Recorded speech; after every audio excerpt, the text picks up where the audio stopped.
अरे भाई साहब, वो गांधी जी जो है लड़कियों कंधे पे हाथ रख के चलते थे, तो मतलब इतने बदतमीज थे।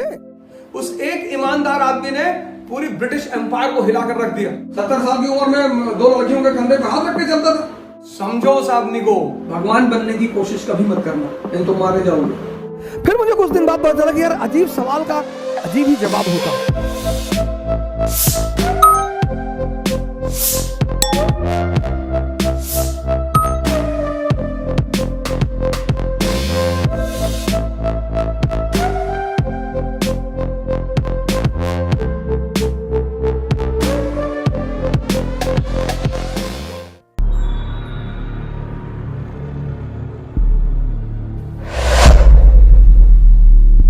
पर लोग सवाल पूछते हैं सर। जैसे पहले मेरी आदत थी लोगों को बता देना कि साहब हम इतिहास पढ़ाते हैं, साहब हम इतिहास के टीचर, हम ऐसा वैसा। अब तो खैर ये गलती हम करते ही नहीं, लेकिन पहले शुरुआत में एक बड़ा होता था, अच्छा लगता था कि थोड़ा सम्मान मिलेगा तो बोल देते थे। तो लोग बड़े सवाल कर लेते थे, भाई साहब वो बाबरबाद जब मस्जिद गिराया था तो वो सही है भाई साहब। अरे भाई साहब, वो गांधी जी जो है, वो जो लोग बताते हैं कि लड़कियों कंधे पे हाथ रख के चलते थे, तो वो कुछ है भाई साहब? मतलब इतने बदतमीज थे? अच्छा भाई साहब, वो जो एडविना वाला केस सुनाई पड़ता है, अजीब अजीब से सवाल करते थे लोग, अजीब अजीब से। फिर मुझे कुछ दिन बाद पता चला कि यार अजीब सवाल का अजीब ही जवाब होता है। मैं मुखर्जी नगर में मकान में रहता था 847 में। तो उसके मकान मालिक मेरे पास एक छोटी सी गांधी की तब मार्बल की मूर्ति थी। तो एक बार वो मेरे कमरे में आए, बोले आप गांधी जी की मूर्ति रखे हुए, चोर आदमी था, घटिया आदमी था ये। तो मैंने कहा क्यों भाई साहब? अरे बोले बहुत बदतमीज आदमी था ये, 70 साल की उम्र में 2 लड़कियों के कंधे पे हाथ रख के चलता था। मैंने कहा सर बुरा मत मानिएगा, आप 17 में नहीं चल पाए, ये 70 में चलता था, टैलेंट है सर।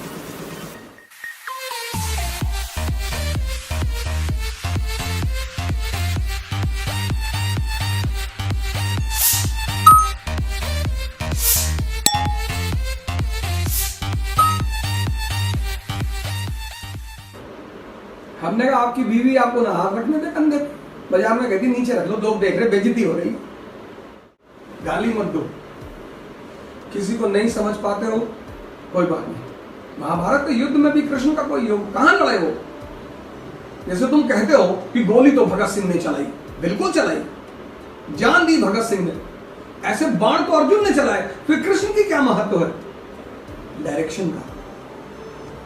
कृष्ण को हटा दो, पांडवों को दौड़ा कर मारते कौरव, लेकिन तुम हर आदमी को समझा नहीं सकते, ये गलती मत करना।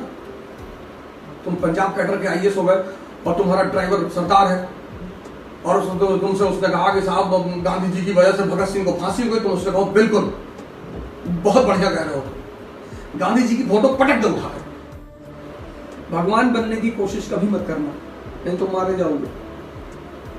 कुछ चीजें अपनी डायरी में लिख लो कि वो चीजें जो भगवान नहीं कर पाए। कृष्ण का दुर्योधन को समझाना,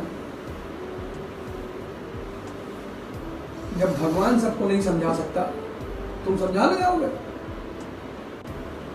क्या सिद्धांत? गांधी को गाली मत दो। आइंस्टीन ने कहा था कि आने वाले समय में लोग बिलीव नहीं कर पाएंगे कि इस तरह के हाड़ मांस का आदमी धरती पर चलता था। गांधी, ये देश आजाद हुआ उसके नेतृत्व की वजह से। कहां पे बैंक बैलेंस है, कहां पे जमीन है, कहां पे फार्म हाउस है गांधी का? कुछ भी नहीं। उस एक ईमानदार आदमी ने पूरी ब्रिटिश एम्पायर को हिलाकर रख दिया। और आप कभी ब्रिटेन जाएं तो पार्लियामेंट में जाकर देखें उस आदमी की ब्रॉन्ज की कितनी बड़ी प्रतिमा लगी है। सम्मान है उस आदमी के ईमानदारी, नेतृत्व और समझदारी को। मालिक के घर में कभी नौकर का फोटो नहीं लगता। पूरी दुनिया पे शासन किया अंग्रेजों ने, किसी और की फोटो नहीं लगाई, गांधी जी की लगाई। कितनी समझदारी, इतनी ईमानदारी, इतनी कर्तव्यनिष्ठा। अरे हमारे देश के लोग कहते हैं कमजोरी का नाम महात्मा गांधी।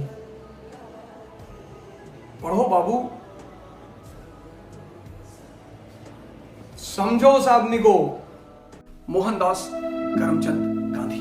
तो गांधी एक कहानी है, एक आम आदमी की महान आदमी बनने की।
का दौर है, प्रयोगों का दौर है, और उनकी 3 प्रयोगशालाएं हैं। पहली प्रयोगशाला है चंपारण।